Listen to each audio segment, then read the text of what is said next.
right. Welcome, Vicarious Mercenaries, Proxy Ninjas, and Pop Culture PhDs. We were pretty close to sticking the landing yet again with a couple more tweaks on the way. So, anytime we're close, even with the minor interruptions, that's a good thing. Thankfully, no technical stuff falling out. But yeah, so what's going on? This is the Rec Room, and I might get a little tongue-tied. I've got some new stuff I'm working on, and I don't quite fully have it committed to memory like I've been given the spiel for the last year or so. So if you're new to the Rec Room, what is this? Well, this is, whether you are a creator or a spectator, your virtual lounge for pop culture randomness, a double dose of gaming, and a splash of dry humor. And presently, we specialize in strategy, stealth, sandboxes, and shenanigans. So, yes, we're coming at you from Studio E on Hyperstream 2.0, almost Hyperstream 2.1. We're getting this close to finishing up some quality of life things that can officially then roll it out to say 2.1, but we're not quite there yet. So because of that, I'll still have to give you an update on our schedules. So right now it's a Thursday at little after 10:30 p.m. Eastern Standard Time, and this is considered Throwback Thursday, and we're going to be diving into another game in the library, and I'll get to that more in a second.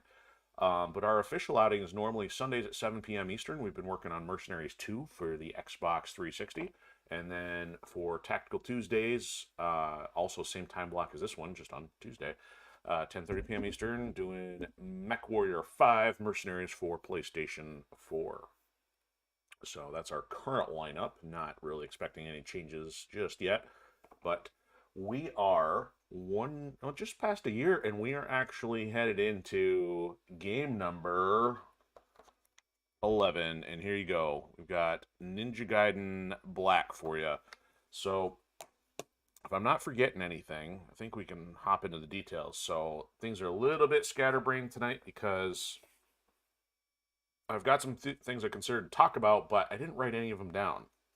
So today, all I was able to do was get our graphics ready for it, and I've still got some other things that I've not yet had time to get to. So my brain is to use the quote from Avengers, is like a bag full of cats right now, kind of on the crazy side.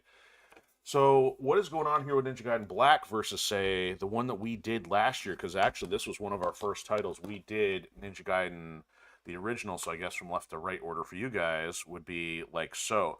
So Ninja Gaiden 1, or I say 1, but I mean, this is the first iteration in the 3D era, which came out in 2004.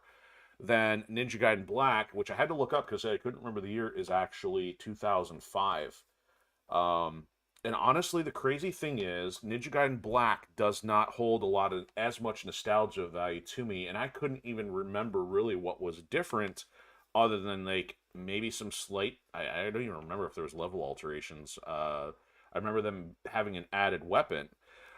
So I guess when I was looking up the year, I kind of had my memory jogged a pinch that the original game had Hurricane Pack DLCs. Those were basically, I think, like the master missions of these crazy difficult level extras. I don't know if maybe the costumes came with those, but really, I don't remember there being much content. Or the problem was, you got to remember, so we're now 20 years removed from this, and this was probably one of the earliest titles. I mean, there's probably other than the same Xbox era, but you're talking about some of the earliest games to actually have DLC. DLC is so commonplace these days that I'm sure much of the gaming populace is just used to it. But here we are in a game, essentially in a way, Ninja Gaiden Black is the DLC to the original Ninja Gaiden. So because I'm not one for the hardcore insane difficulty over the top stuff without just having frustration, I didn't get very far into the mission modes. I don't remember if I bought them for the original, but I'm somebody who does support the process of, when you make DLC, make it available for those who will play offline as well. That way, like as this demonstrates, this is essentially a physical copy with, I believe, those upgrades. And actually, I'm going to have to take a look at this here and see what the bullet points say. It says new cinematic scenes revealed. I don't remember what those would be. 50 all new missions. So those missions were probably what was in the first DLC packages. 5 difficulties now. Hurricane Pack content. So that was the DLC stuff, and then bonus content. Unlock the original arcade version of Ninja Gaiden, never before seen costumes, and more. So I believe, if memory serves correctly, I think this removed the Ninja Gaiden 1, 2, and 3 that was in this one, which you got if you collected all the scarabs. This one is then promising the arcade version, which for me, I wasn't, of age to really be playing it in the arcade, even if I was around, so I don't have any memory to know if that's even beneficial. So, you throw me off, bro. I'm gonna interrupt here and give a shout out to RPG Walker, aka Mr. Bones, over there on Odysee, and he says, "Is that the first Dark Souls?" So, in a sense, this is the first Dark Souls because it's that difficult. The only difference is, it was the precursor to having to run around and pick up your stuff all over again. So, thank you for adding that colorful question because it does feel like that. And one of the things I want to explain is why would I hang on to the original versus this one when I know most players in a competitive sense greatly prefer Ninja Gaiden Black because I think from a competitive standpoint this game was more balanced. But for me, in the case, I still have nostalgia for this. One, I even like the cover better on the original. To me, this flame and close up, like I don't really care for that from an artistic standpoint. Also, because of my first experience into a at that time modern era Ninja Gaiden game, I can say this is one of the two games I have actually broken a controller on. So in this case though, it was accidental. And I still remember to this day, it was when I was fighting one of the bosses, which I've probably remarked about on our first playthrough of this one. The game is excessively brutal until you know how to manage your resources and just know the boss patterns. And Alma, who you encounter multiple times throughout the game, was definitely one of those set instances of when you don't have enough resources and you're constantly doing the same thing over and over again. I think that hit peak frustration. And so I have some sentimental value to that.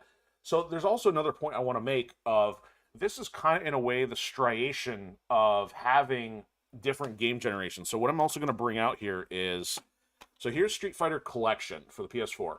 Now this has, let's see, 1, 2, 3, 4, 5, 6, 7, 8, 9, 10, 11, 12, at least a dozen iterations of Street Fighter, going from Street Fighter 2. It even has Street Fighter 1. It has the multiple iterations of Street Fighter 2, 3 versions of Alpha, 3 versions of Street Fighter 3. So I know you won't be able to see this very well, but they are listed on the back. And the reason I'm bringing this up is because Street Fighter 2 in arcade games, their version of DLC was a completely new title. And in the case of Street Fighter 2, your original game had 8 playable characters, and they had their original moveset, and the game's speed was very slow. Then over time, you saw more characters added to the roster. You saw new features added.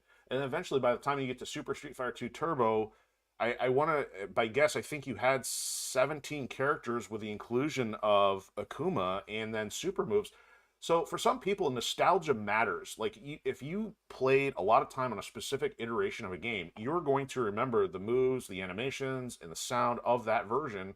And it's nice to go back to that because what happens in today's world with the way content is rolled out, and I'm going to pick on Fortnite because it is what I affectionately refer to as the prostitute of intellectual property, and I hope to not digress on that. But the point is, that game is constantly changing content to the point the game that you started playing originally is no longer the game you're playing today, and you cannot go back and relive the nostalgia of that portion of the game unless the developer chooses to capitalize on that and give you back that old nature of that game when it's an online service one.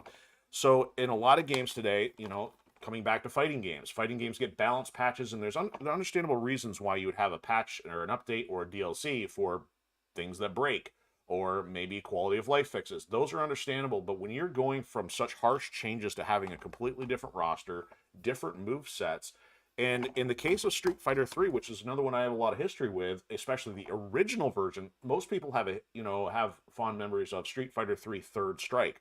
I, however, one of my first jobs worked in a place that had arcade games and had the original form of Street Fighter 3. And by the time you got through each iteration of Street Fighter 3, naturally it's awesome you have a larger roster, but the stages were completely different, the moves were different, and in some cases, aspects of certain techniques were removed. So if you had something you really liked and the developer decided to remove it, you can't go back and revisit that without having this kind of strategy in which you say, okay, I really like that. How do I preserve that?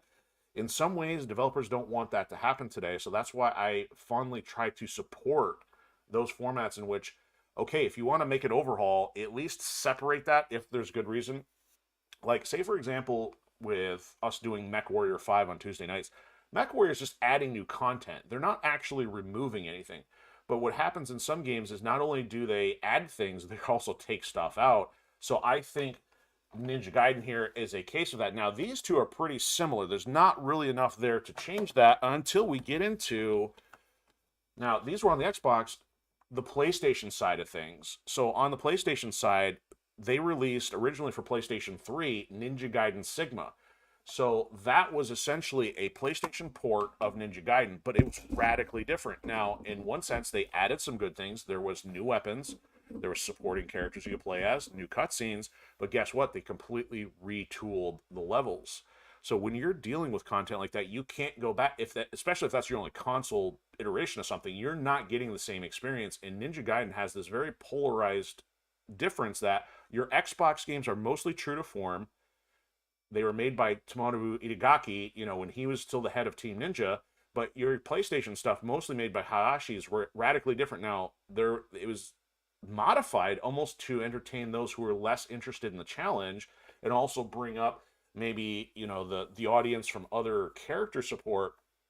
But at the same time, they also removed one of the things that made the Xbox side very compelling was the violence. Now, for me, I don't think I've really got into Ninja Gaiden for the blood and the gore aspect of it, but the animations were extremely fierce and brutal. And then, so therefore, your PlayStation side of things, which is impacted by Japan's cultural values, well, and even that's hard to say because it's still a Japanese company.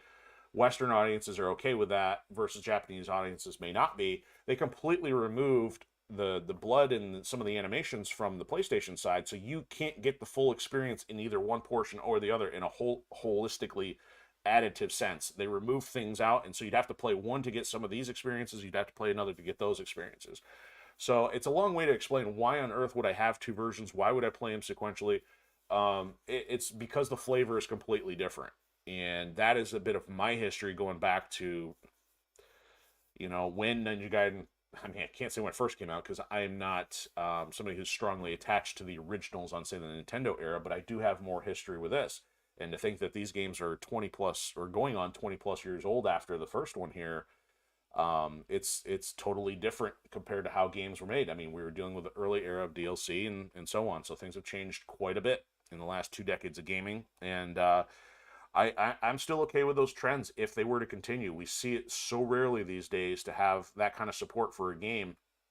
And I think it's helpful to see a developer support their initial early adopters, their online community, but also support those who don't have it's not even a matter of not having high-speed internet, but just those who want to preserve that particular realm. And, there's a whole argument about economics and other things, but, I understand that developers got to make money, but at some point people get frustrated where that desire to make money goes into just exploitation. So we're taking a step back in time. We're going to go over some Ninja Gaiden Black tonight and see what happens, and try to remember, what the differences might be within the single-player portion of the game. Well, I mean, it's really only single player, but I mean the story portion of the game since the other one last year. Now, I haven't not gone back to our older episodes of the Rec Room to try to remember, but, hopefully memory will be jogged along the way, or I can just revisit, or just maybe even repeat myself as we get into this one. So here we go. We are on Ninja Gaiden Black, Episode 1, Katana Ketchup Time. And I think I should have put the word again in there because, I mean, it is going to be a lot of repeat of our first one, but this will be our first Ninja Gaiden on Hyperstream 2.0. So enough of me yakking about it. Let's get into it and see what happens here. And I kept this at the dashboard just because so we wouldn't get super distracted with all the flashy animations on loop. And at least you get to see the opening intro. Except maybe we'll skip past the traditional opening. The Team Ninja used to love putting this in there because they were simultaneously I don't know if benefits are the word. Their content benefited from its popularity in the modding community, but at the same time, they were uptight about how that content got used. So therefore, they saw fit to continuously put these long, lengthy warnings in the intro to their games to say, hey, bad kids, don't do that. It was so overbearing. You look at this, it seems out of place compared to what games do anymore. Usually have about 50 intro logos, and that's about it. So they did change the menu up in this one. So we had that, I think more of a generic screen. Now we've actually got the crouching pose for Hayabusa here. Alright. Let's see if there's options we need to concern ourselves with.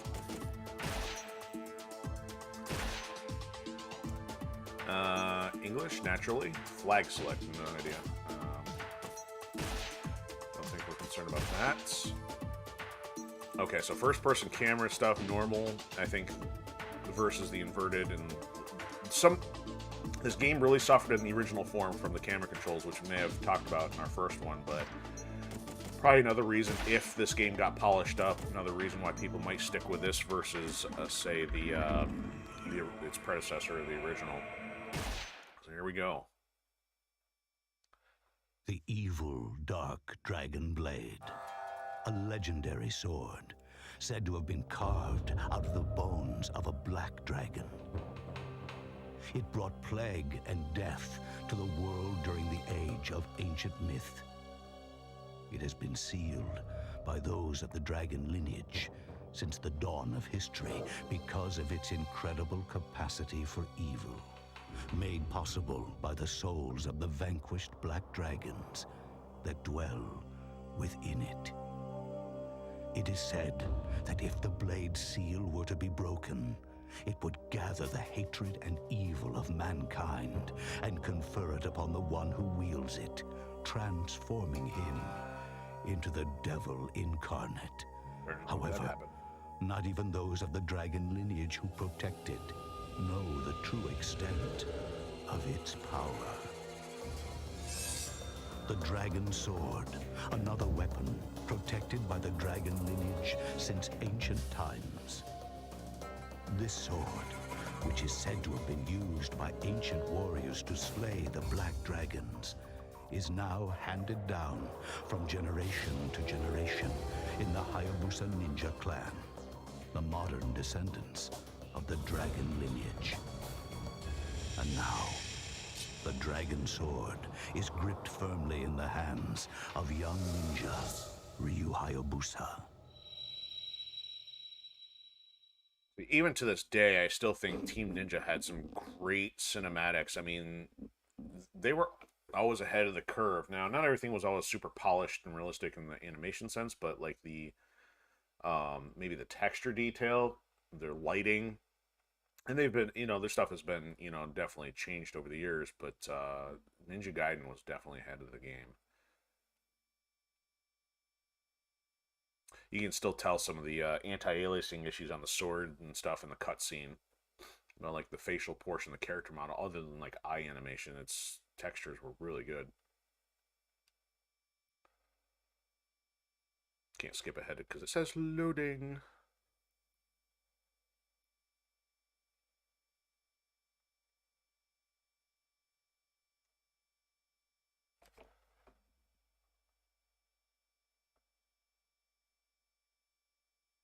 You see, we're operating under... Special Executive Order 768-04.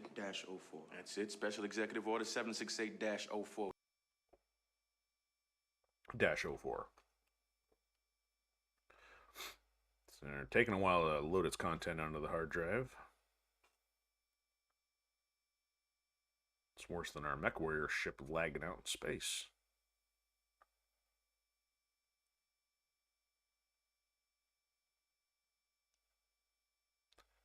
So, random fun fact. I remember that the original Xbox hard drive had like 3 partitions in which it would load a game's content.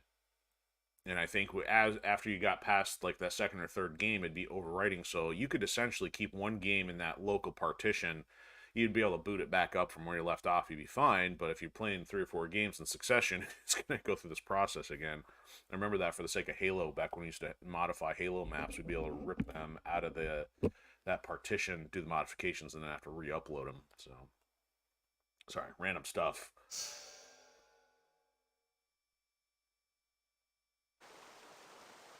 Back to the canyon.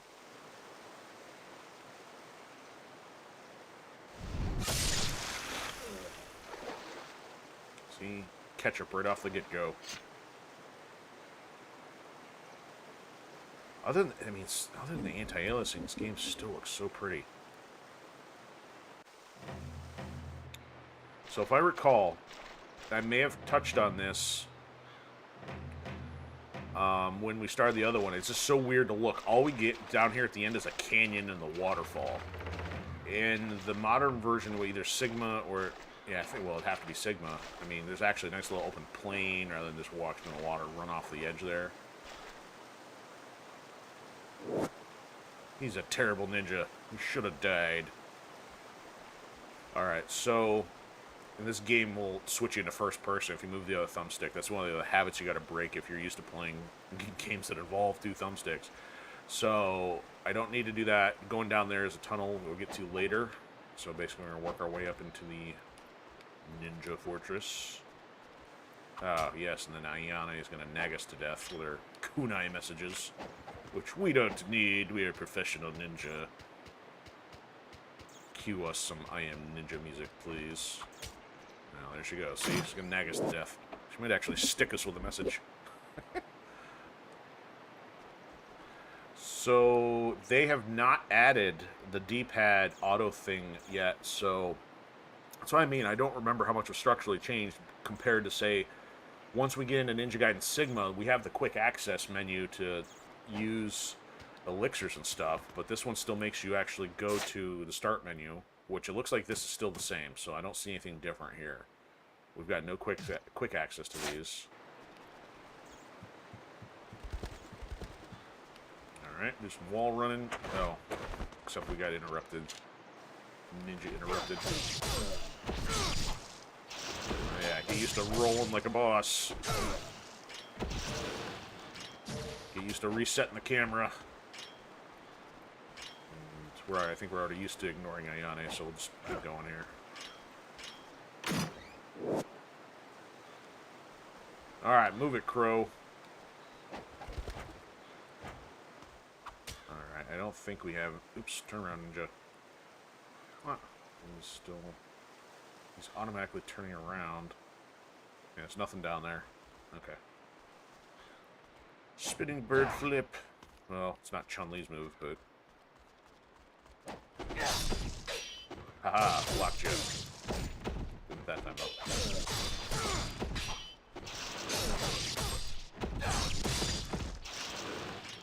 Man, these guys, it's like... They don't have water for vein, or in their veins, they got ketchup everywhere.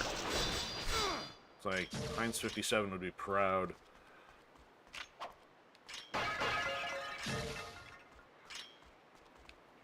Gallons and gallons expelled with a single cut. See, look, even though the fire was good for its time, Team Ninja initially knew what they're doing. Whether that was their team as a whole or Itagaki's direction. They had some visual talent.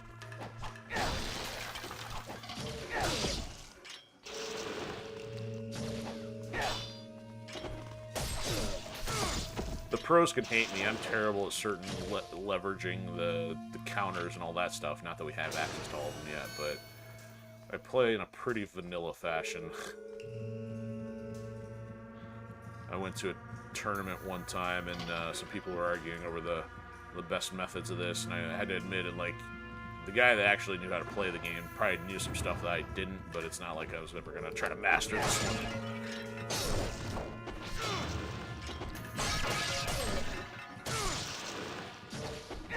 I still don't have the flying bird strike, whatever that was. Flying swallow.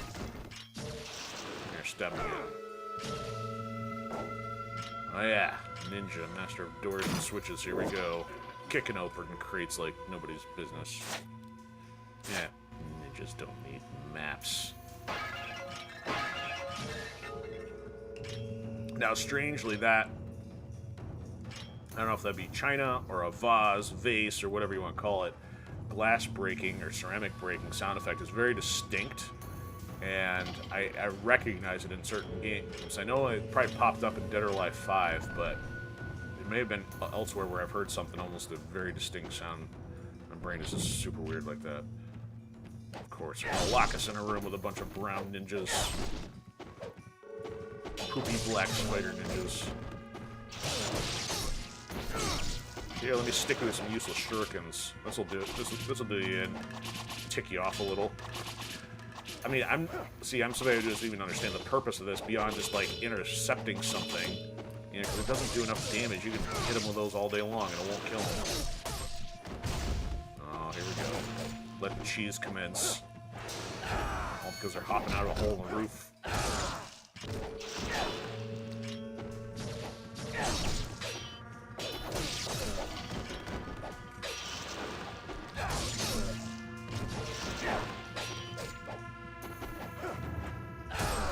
Yeah, that's it. That's what you get. Hey! No knocking me out of the air. And just like that, the portcullis is open again. So I get bonus points for using portcullis. Come on out to play. Alright. Here we get the amazingly obvious message of, it looks like he should be holding something. Or something is missing. Oh, he is holding something, but something's missing from his mouth, aka the teeth. Okay, we may have to be using that. Oh, there's another one here. Didn't do that. Okay, we'll take two. Oh, look at these guys. Hide around the corner. Come on, give me a technique here. Just flying.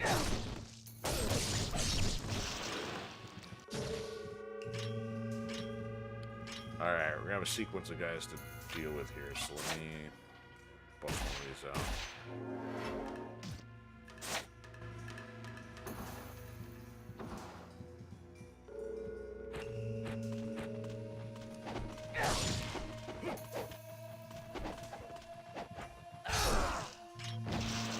Oh, it's the next room I'm thinking of. Maybe it's this one. The other one's got the hole in the floor.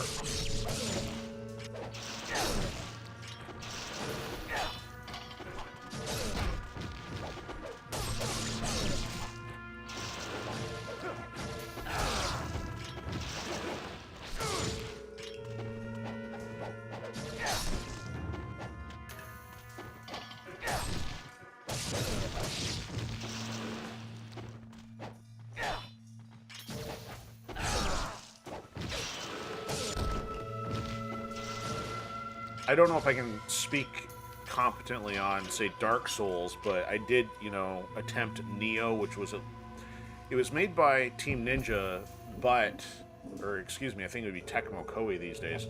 But it may have been made by a different team, and I was hoping that I would enjoy that one, but because that fell more into the Dark Souls realm, there was something completely different about the mechanics. This game has always felt to me very uniform, that most situations are handled by rolling, evading, and countering. I never grasped what goes on in a Dark Souls game because some of the enemies are made to be so quick, and because I'm somebody who struggles with a reflex standpoint to the point of just getting frustrated, I never got past, say, Ninja Gaiden in terms of games that are based on difficulty. It just reaches frustration, and I'm like, yeah, I'm not gonna really care anymore. So it kind of stops with Ninja Gaiden. That's the highest level of my reflex-oriented gaming capacity. Everything else is pretty much, hey, I can handle turn-based, I can handle strategy. Just don't give me reflex jump, please. Oop, don't want to fall down the floor just yet.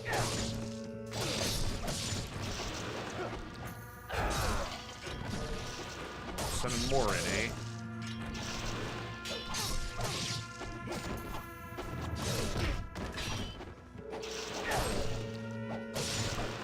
Give me a blue. I said blue. See, there's a blue. Nope. Ah. You guys hide on you when you don't see the camera right.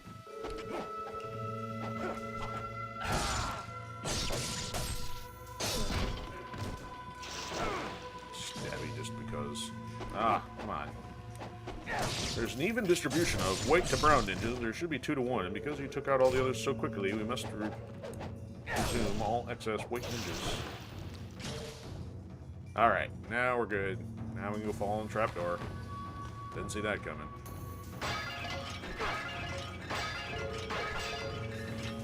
Yeah, that's right. Ninja Rage breaking all the fine china. Okay, so one of these corridors we have the fangs of a samurai. After we get done with these stupid bats.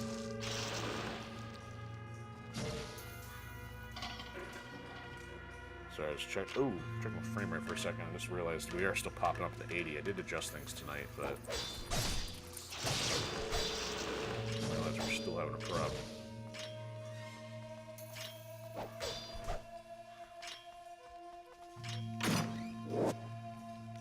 Fangs of the samurai.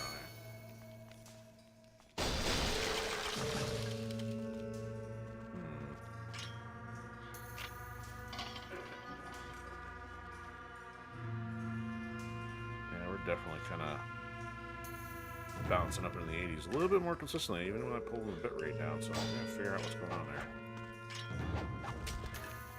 there. Alright, what's she saying this time? Oh, that may be one of the changes. I don't remember if she spoke audibly previously, so that might be one of the changes to this one.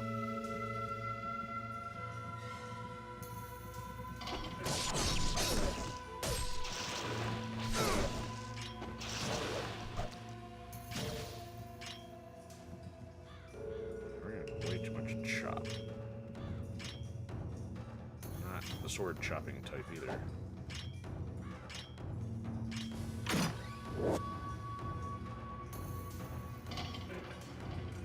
So Talisman of Rebirth, this is revisited, is like something that activates only once you die. And the very frustrating thing about this game was if you don't want to use it, you want to save it for a worse boss. So therefore, if you encounter scrubby scrub enemies and they take you out, you're like, I have no way to exit out. There's like no... Look at this. I mean, the menu has no start exit option. It's almost as bad as Mercenaries 2 not having a load option. You actually have to do the controller-based reset to go back to the menu, reload, and start over. Otherwise, you're sitting there waiting for them to stab you to death till you lose up all your extra, health and lives, and... That's just one of the less polished game mechanics, despite being pretty awesome in some other categories. Yeah, I don't know what determines why it bounces back on the percentage level there. I'll try not to run through the levels too fast. Here, sir, you can have your Japanese dentures. Oh, you want to give me a key? Thank you.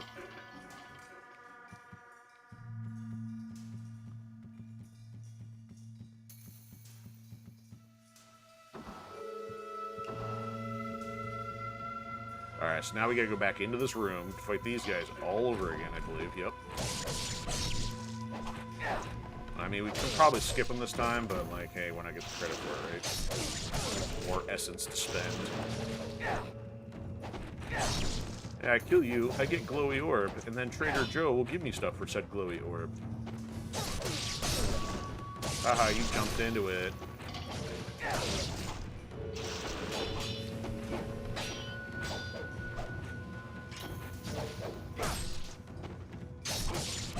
Keep me away from the trapdoor, please. Don't want to do this a third time. Oh. Wipe yourself off. You did. You towel.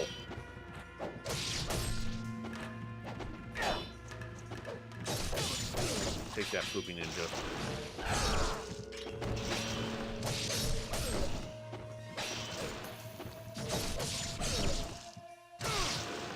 That's right. One more stab for good measure. Alright.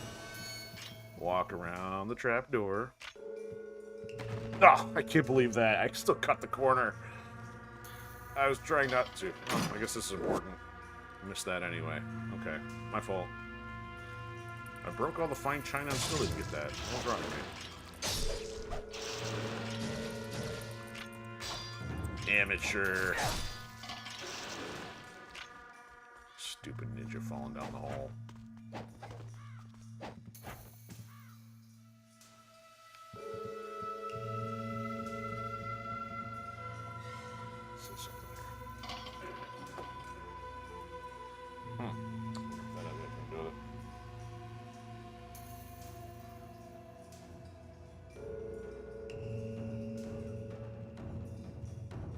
Maybe, maybe not.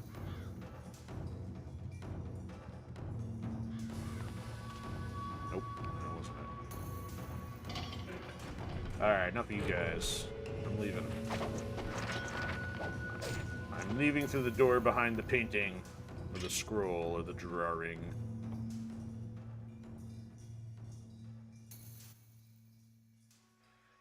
Well, yes, I do think I will save. So yeah, in the comparison to Dark Souls, this game's save points were so few and far between. And I've expressed my loathing and disgust for games that make you replay the same easy content every time before having to get to the new difficult content. And this game kind of does that in the sense you gotta fight these enemies before getting into the final boss area. So the game's chock full of enemies that respawn, so there's not really any way to cheat, like, hey, kill him, go save, come back. No, you're gonna fight him every time.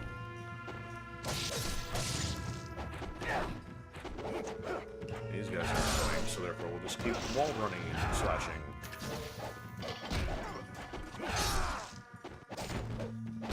And the good thing is we can kind of jump off their back a little bit. Kind of does that automatically. You don't have to do something special and just jump.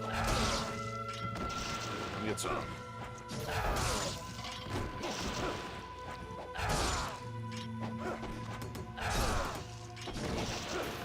They're using ninja stars ineffectively as well.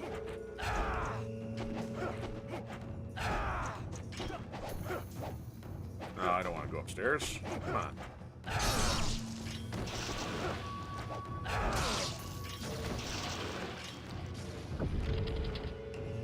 Okay. Nice to know. What's this? Nothing. Here we go, the game's first boss, which in and of himself proved to be insanely difficult without knowing the strategy. Frustrated many a player, I'm sure. I see you have made it this far. Don't mind me and my veins popping off of my biceps.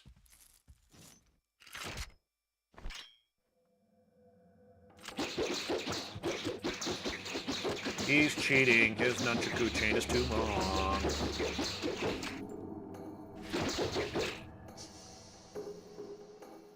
What was that? An exhibition? What we want is emotional content. Come here.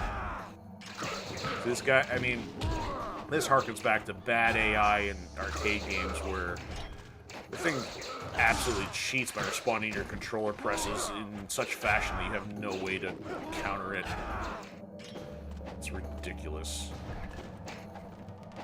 Come here. Come here. I'm gonna keep running up the wall. Something like that. And make sure I don't get hit on the way up. Like that. Nope. I thought he would have had me there. Yeah, you keep doing that, fool. Ooh. Oop. Hit and run, hit and run. Crazy to get him without a health pack. Excuse me, elixir of life. Nope. Getting a little too close here.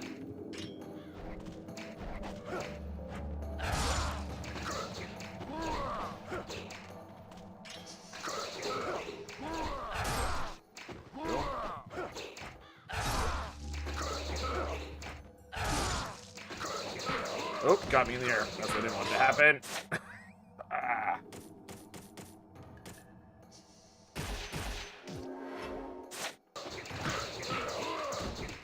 Dirtbag. Stop it! Yeah, see, that grab or throw would have been the end. Especially if I hadn't used the health. Come here. The good thing is, despite the game's difficulty, at least it's got a sense of auto-tracking that when you do certain moves, it's like at least repositioning you back toward the enemy. This would be much more problematic otherwise. Stop it. There we go. Almost there. Ooh, that should have got me. Getting a little lazy. Take that!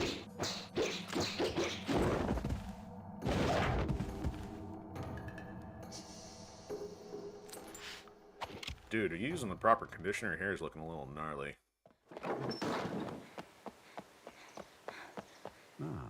The dragon sword. So your father is still in the sacred wilderness. Yes. He has entrusted me with the sword while he continues his training. I've used it for He slicing never my seems bread satisfied with the power he and wields. sandwiches into triangles. Someday you will come to understand the pursuit of power. Perhaps beginning with your training here. And what of the sister blade, the Dark Dragon? Has he left you in charge of protecting it as well?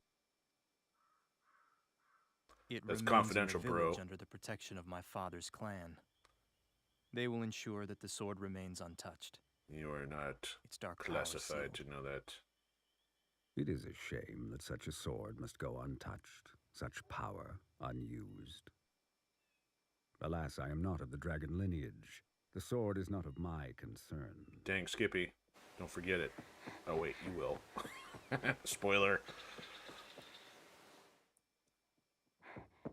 Master Murai, the Hayabusa village. Master Ryu. So, I think they may have polished the cutscenes going into this one, because I vaguely remember her hair was much more stringy looking, and her face texture is kind of eh. So, they may have improved things. Subtly. Ninja Dog. Man, couldn't even get Master Ninja status on the first level. It's probably because I had to repeat and go back through the gauntlet again. Alright, so how are we doing here? So we're about 45 minutes in. We'll see if knock out a couple here. Take this, bro. Stab you now. Save us the entire game of having to chase you. Kill you later. Didn't have time for this while they're fighting them. So they give you one little health pack. Gotta destroy the tree. I don't want to talk to him, I want to talk to the tree.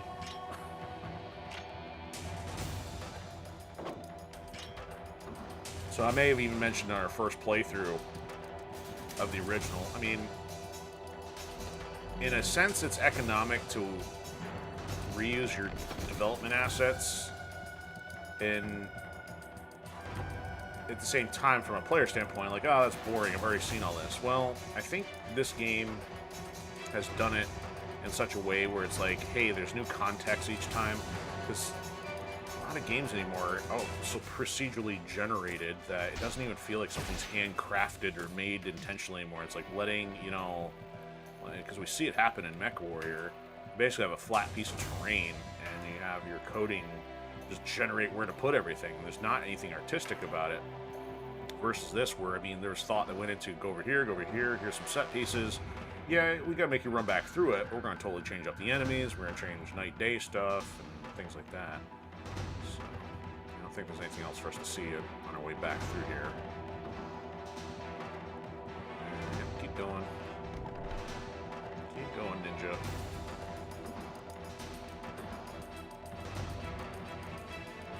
Left turn. Down the mountain, through the canyon.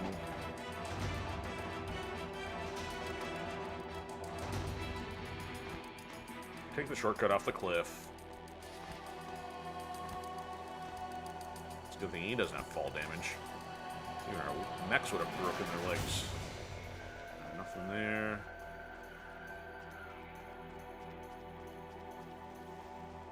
Alright, so now in the first version we got our fire wheels. What's this? It's our fire wheels. That hasn't changed. Okay, so that moved out of the way. And if I recall, I mean, I don't think there's any in the second level either, but we don't start collecting scarabs until level 3 on the airship. We did get our first ninpo because of the fire wheels, but it looks like they're not active. So let's activate them. There they go. Now they're up there. Oh, that's a map button, apparently. Okay. Now, the thing that we may still need to collect is the life of the gods things for the health upgrade. Oh yeah, smoke bomb. So there you go. That was one of the things that was added. I find them to be utterly useless. I mean, it can't be much more useless than the shuriken, but we can use it just for testing purposes. I dropped a smoke bomb, so I don't know if that stuns them or not. I've never really been proficient at using it. Let's go in the water. Oh, that's not the water. Let's make sure there's anything else down here. Nope. Okay. Alright, so that's the way we came in. We're gonna go this way. This way. See, we'll try one. Wow, look, that was amazing. They're completely unfazed. Look at that. I mean, what does it even do? Because they're masked. I mean, usually a game would give you something useful for the context you're about to need it for, or save it for later when you don't know you need it, but fighting these guys with it, pointless. So these guys are actually armored differently too, I believe. So they may have changed actually the character models.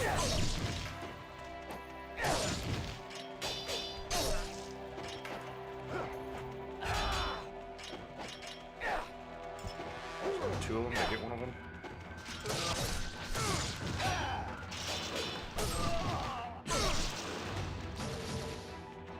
Yeah, okay. Nothing here.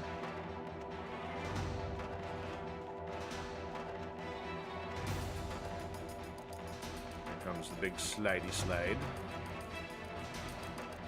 The water. So, nothing down here in the water. Right.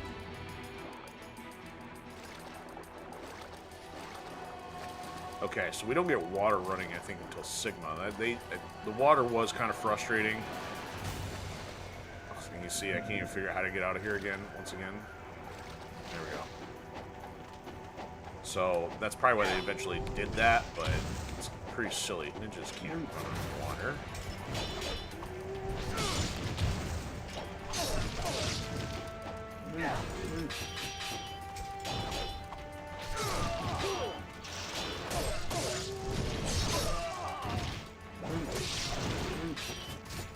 You are not the Psy Master.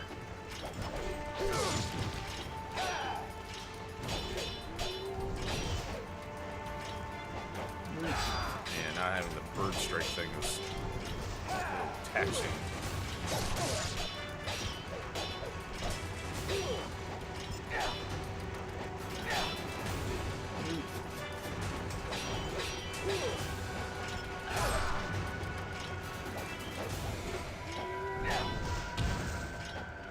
Even block that one still deal damage. Ah, interrupted. Give me that blue. Stab you.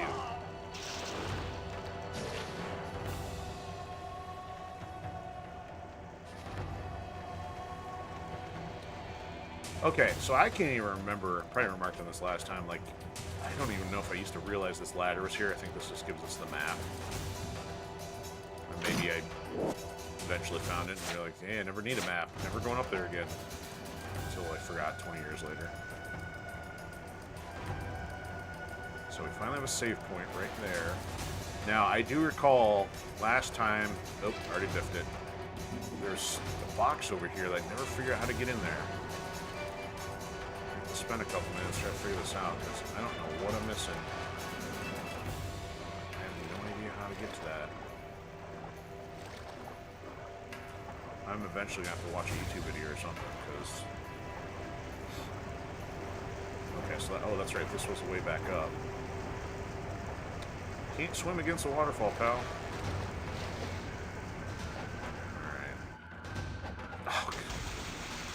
And that's why the game got panned a bit. There is the awful controls at times. Anything that goes underneath that, I don't think. Actually, can you go under the debris?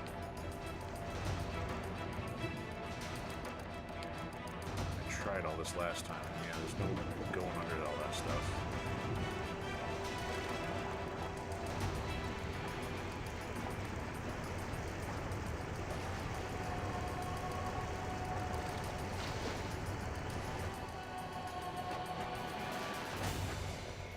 Okay. So what I'd hoped was to stand here and try to look down there, see where else there is to go. There's nothing else up that side of the hill. You have to jump directly over that. That's tucked in an alcove there. I have to jump over. Ah, yeah, look at that. Stupid rock just pushed us out in the water. Mean, stupid rock.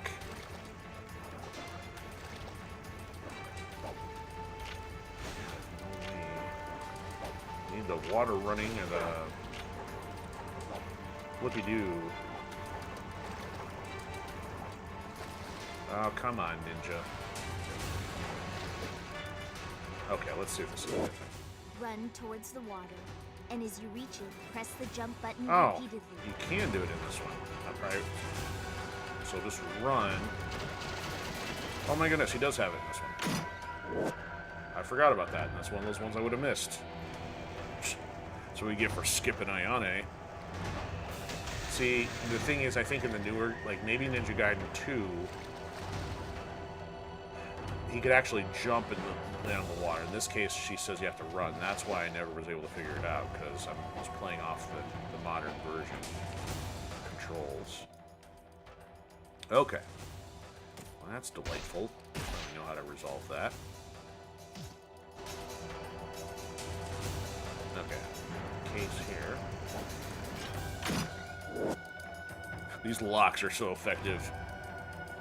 Defeated by one single boot.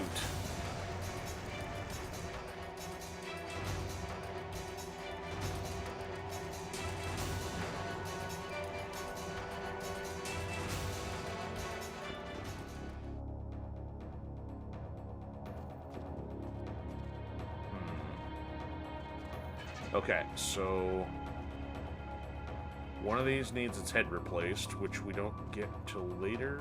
Oh, we do get one now, though, I think. Let's find down here.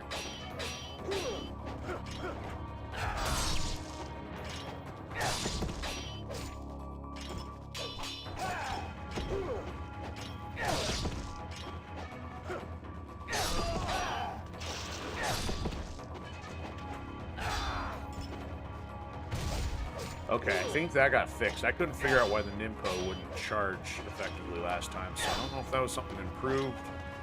Or if I was just doing something wrong.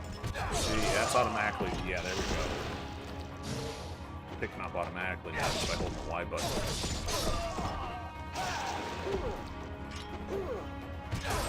See? One hit kill that way. You ain't get the bigger Ninpo for it. Alright, Mr. Statue, we'll put your head back up. What's he got? The map? Alright, that's the teleporter later on.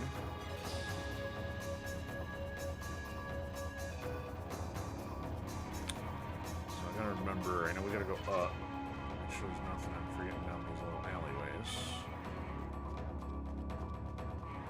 Here you go, Mr. Statue.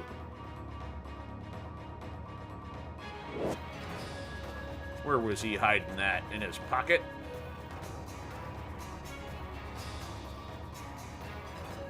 Arrows. Nope. I'll take that. How many of those we got now? 5 is good. A couple bigs. Let's get this added. Nah, I don't remember if this replenishes health or not, though. Nope. Okay, so it must be Sigma or 2 that does that, because I kept getting that confused as well. So many Ninja Gaidens, so many different nuances. Alright. What? Okay, so we're down here at the ground level. We don't have anything explosive to open this with yet. No exploding shurikens, no hammer. Yeah. Happening there. Oh, see, now this is one of the key things. This is one of the differences right here. The Lunar, the staff, or Lunar, let's say Lunar, was not available in the first one, so this was an addition. Now, I don't remember if the DLC added this into the story, or if it was just new to Black, but... This I don't remember being in the original either. A dark samurai clad in black armor. Master, you do not attempt to fight it. See, I thought in the plain vanilla version, she was not there, and you pick up the arrow on the way out of the next, or the bow on the way to the next room. But my memory is getting pretty bad. Nothing interesting in there. A ladder, please. Okay, there's one. Take that. I thought there should have been something else. Oh, there it is. And that. Nope, nothing to see there. And then talk to Trader Joe. Look at all these swords. S-words.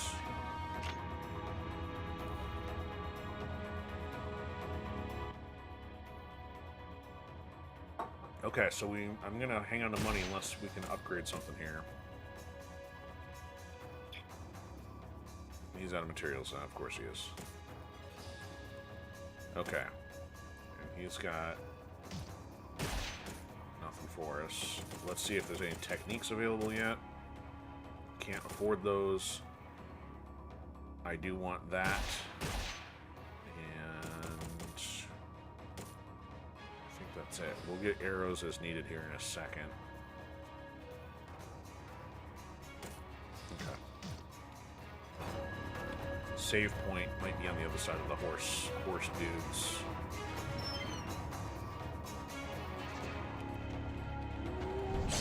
I don't think so. Take that. Take one.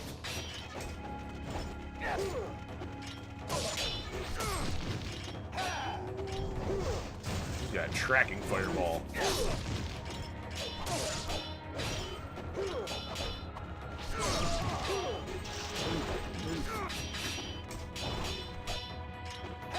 Alright, quit blocking.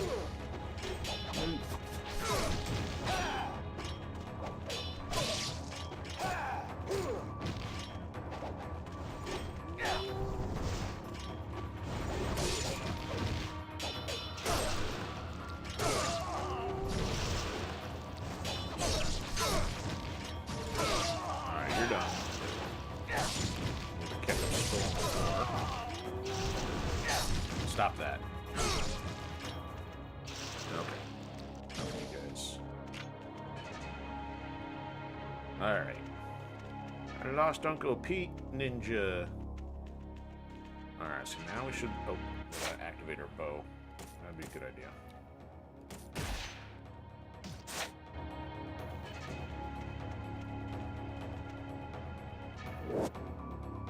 Okay, so I went through the trouble to do this on the first one. These didn't do anything back then. At one point, these like had hidden orbs in there, something, or essence. I don't remember which version that was or why I'm remembering that, but you know, burn through all the arrows. It doesn't seem like we're doing it now. So yeah, the game really struggles in its POV or first-person stuff. The reason why people are a little frustrated with it early on.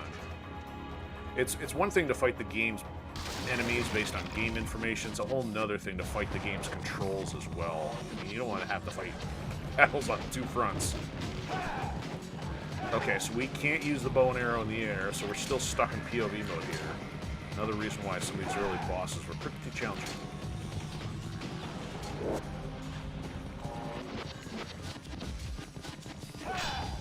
Hey, blocked it.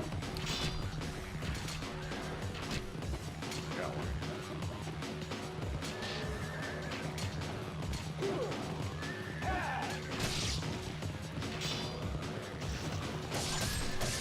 Oh, that's right, you can't hit the horse. I kind of forgot about that. I thought you always had to do the arrows. Stop that.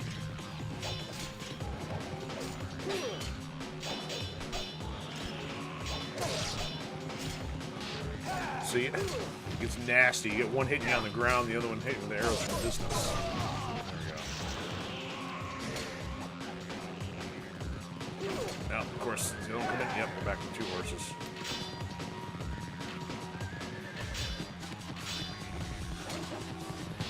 Armor.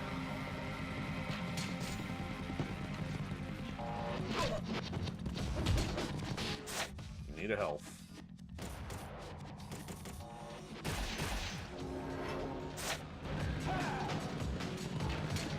Nope, out of arrows.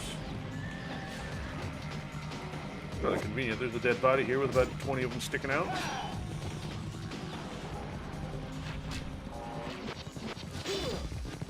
Stop that. There.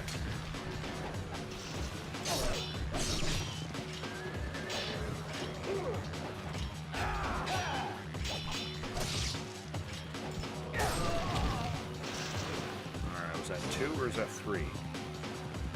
That was 2. Get off.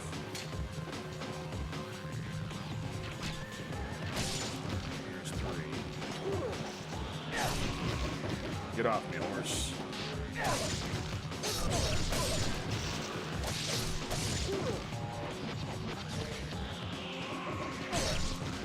you go.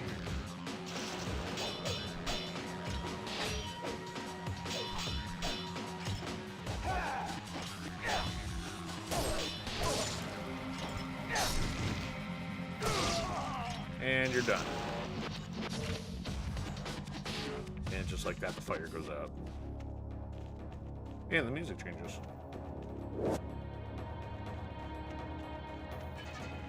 I may have played this game once or twice. Alright, so there's our save point.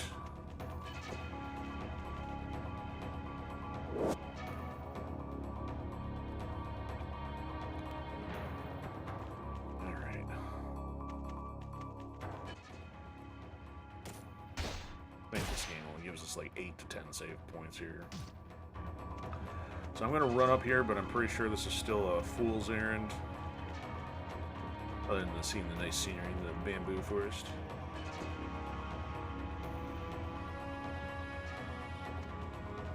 I don't think, I mean, we don't pick up the dragon's eye until later.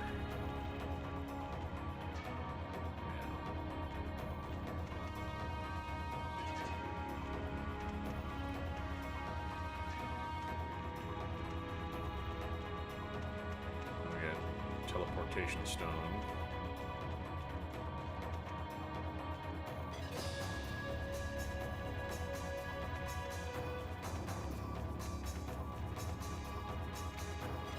There, take the shortcut. Talk to Trader Joe if we can. Nope, he's... Oh, there's no Trader Joe. That must be a Sigma thing. Alright. Maybe... in case we die, use this first, then save. Redo it. Save over that one.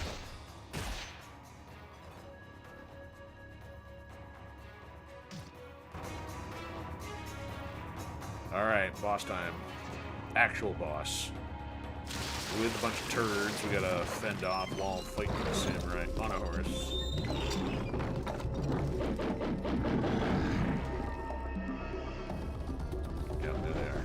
Guys, take them out first, if I can. Peaceful.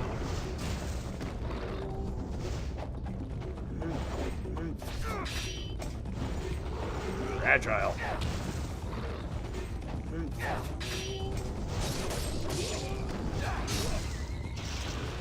Alright, give me a blue. Where's the blue? I got the blue. I didn't see it. Damn it. Jump attack my guy.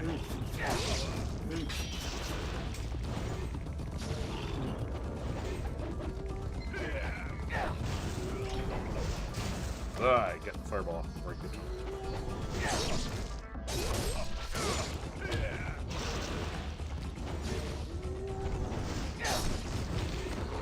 You guys quit double teaming me.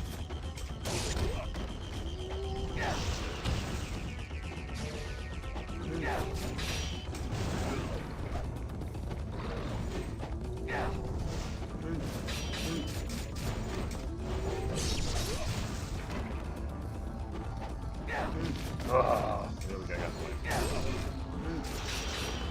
Stop it.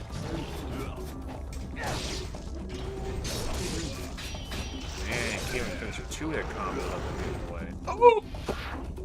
Didn't want that to happen. See, that's my point. You can't even go back. You gotta wait for him to kill you.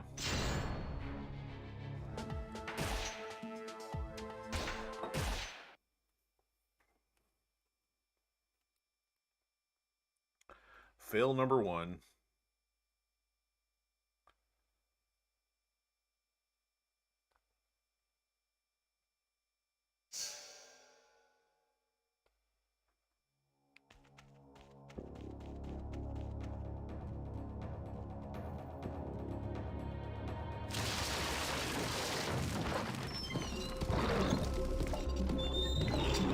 I think your horse needs to see the dentist. You're a little way too long in the tooth. Ah, too far. Ah, get off me. Alright, you guys. Keep trying that. Oh, getting dragged. Okay, over there.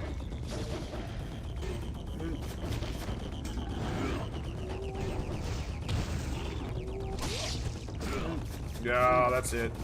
And you can't even get health. Embarrassing.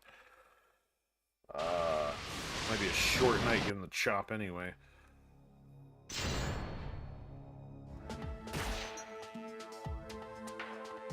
Oh, we can pick the costume from here? No, well, you have to have it unlocked. Forgot about that. That's cool. Yeah, I didn't have that in the first one.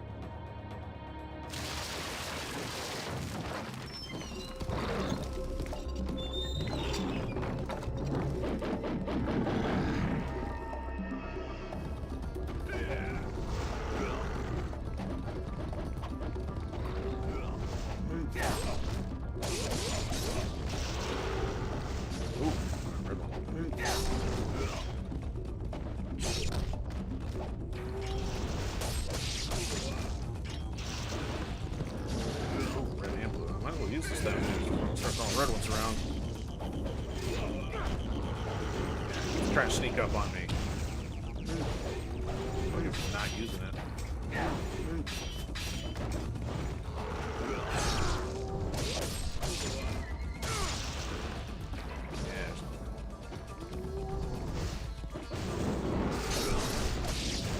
Take him out in the process.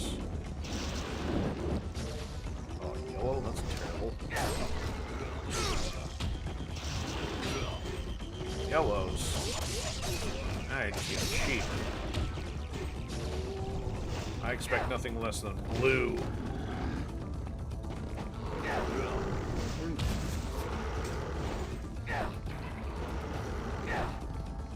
Come on.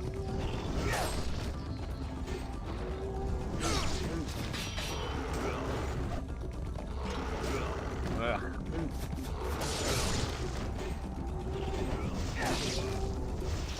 Ah.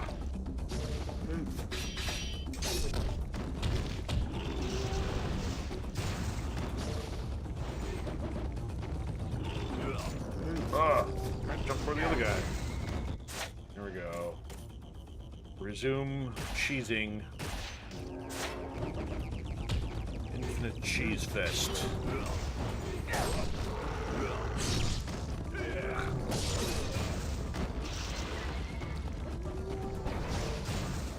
Can't even touch the ground.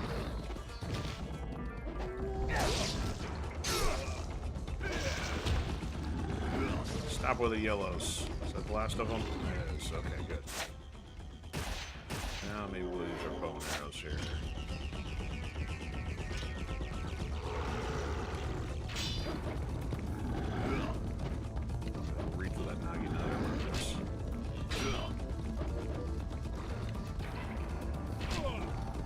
look at how much damage the arrows do. Can't hit them. That was a terrible shot. What? Stupid leg armor.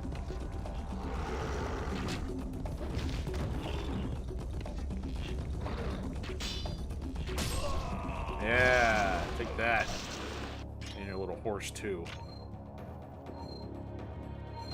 So one thing that was guaranteed different with Sigma is that you actually will go through the other side and go up and around. This is going to take us directly to the end cutscene, though. The original versions here. Or maybe not.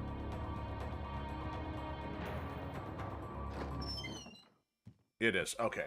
Yeah, so they didn't add the extra content until Sigma. We're jumping straight to the fight with, or the pseudo fight with Doku.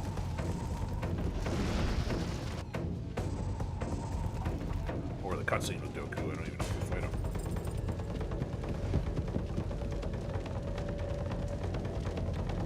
The house is burning and I can't get away from the porch.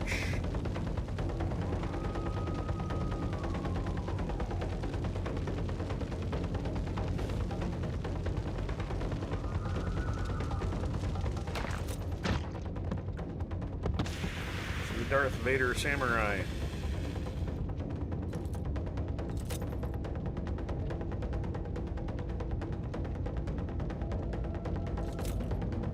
Meanwhile, the guy in the taiko drums in the back's like, "Can I stop now?"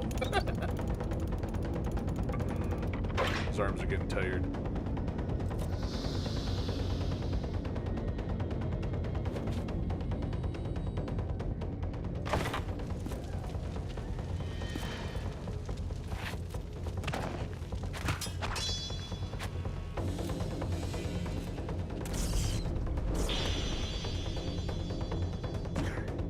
Bye-bye. See ya, ninja. You're dead. Do not insert another quarter to continue. So, and this is one of the reasons why I keep these to go back to this, because the newer version gives you a cutscene which you're not a cutscene, but an actual fight which you're destined to lose. And my understanding is there might be a way to defeat him, but I don't know what the benefit is, because it's made to be pretty difficult. You have, like, no abilities this early, no stuff, but there you go. You got zombified Ryu Hayabusa sucking dirt, but they kind of skipped over that one cutscene where he gets slashed when you fight him, so I don't know what the artistic reason for that was, but still like having the access to that by playing one of the older versions. Ninja Scrub, because we used our Ninpo and didn't replenish it.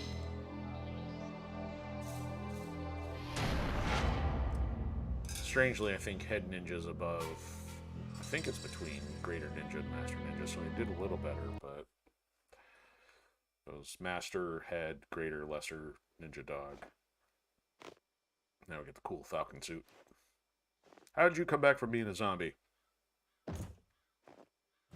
Crunch. Crunch, crunch. My network of ninja have uncovered the reason for the attack. The samurai who burned the village was Doku, lord of the greater fiends of the Vigor Empire. It appears as though the Vigor Emperor seeks the power of the Dark Dragon Blade.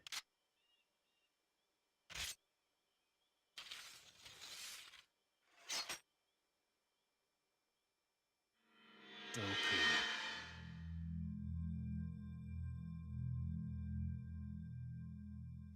Man, a few words.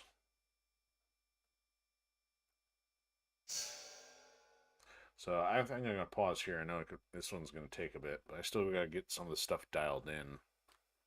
So if I'm still having performance issues here, I don't want to make too much of our intro a blurry, choppy mess. Well, we want to make blurry, choppy messes of the enemies, preferably not the visual footage of it. I think we got a save point here right once we start. The Holy Vigor Empire, a strange dictatorship veiled in secrecy. Its exclusionist foreign policy makes for very few ways to enter the country. One of the only remaining routes is by airship to the capital city of Tyrone. Wait a minute, how did he change back to that costume?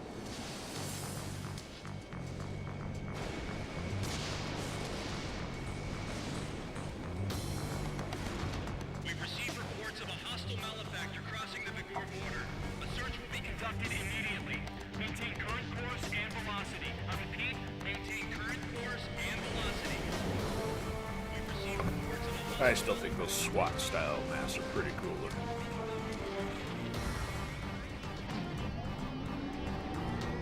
There's Gizmo, pre-transhumanist Fatso.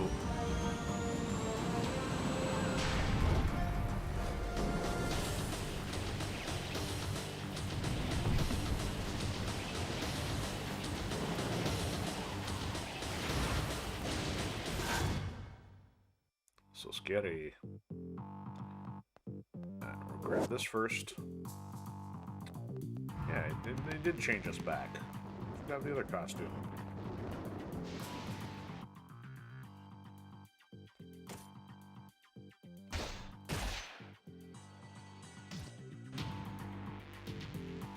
Alright. I think that's gonna do it. Let me just check the load thing here. I wonder if we can have access to both. We should have had the other one by now.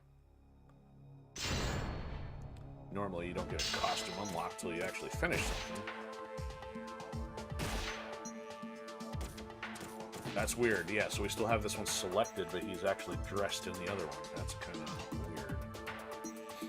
Alright, what's this? Can't skip it. There it goes. Probably trailer for... I think at that point, DOA Ultimate, the collection of 1 and 2 may have finally been out, because DOA 3 was long before this game, and then 4 didn't come out till 360, so I don't know what else they had working going at the time.